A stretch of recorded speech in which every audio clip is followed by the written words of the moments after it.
What if I told you that the key to ending world hunger is not found in a bottle of fertilizer, but in a lightning bolt? Imagine a vast field of wheat, but instead of being watered, the ground is electrified by thousands of volts of pure electricity. This is not science fiction about Frankenstein's monster. This is the real ambition of Russian scientists who are trying to raise plants from the dead using a force capable of killing humans. But the question is, are they creating a food solution, or are they torturing nature for the sake of an illusion? At the beginning of the 20th century, Europe was intoxicated by a discovery considered a new magic: electricity. For people at the time, electricity wasn't just a way to light a lamp, it was the breath of life.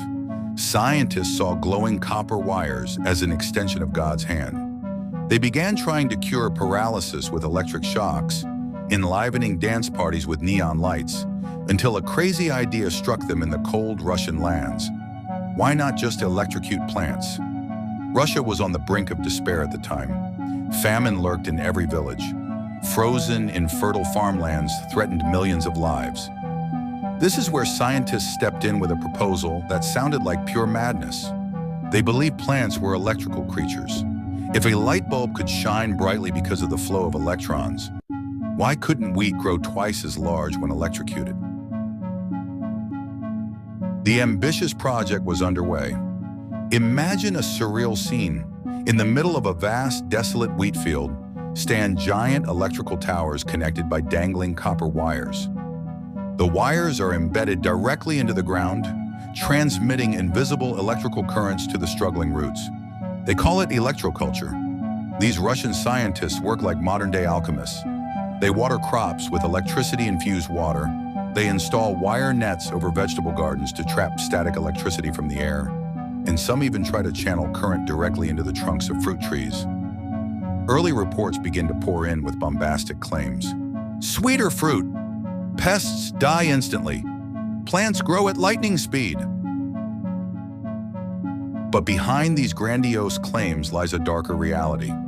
Most of these experiments were conducted without rigorous scientific standards. They resembled more of an electricity-worshipping ritual than agricultural research. They were so obsessed with instant results that they overlooked one crucial fact. Nature cannot be forced to keep up with the speed of a machine. Decades were spent, and millions of rubles were spent.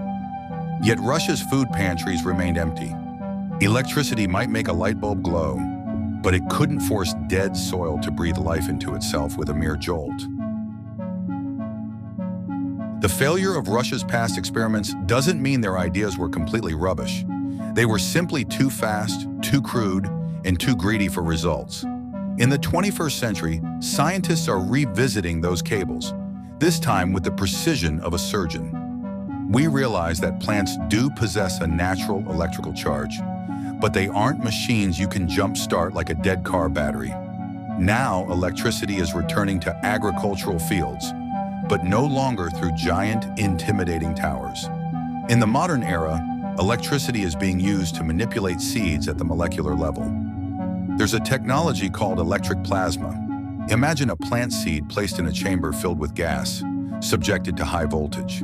This gas will gently erode the surface of the seed, opening its pores to allow nutrients and water from the soil to enter more quickly. This is no longer about shocking the plant, but about opening the gates of life wider. Not only that, electricity is now being used as a precision weapon against pests. Instead of spraying pesticides haphazardly and ultimately contaminating the soil, modern farmers charge their pesticides.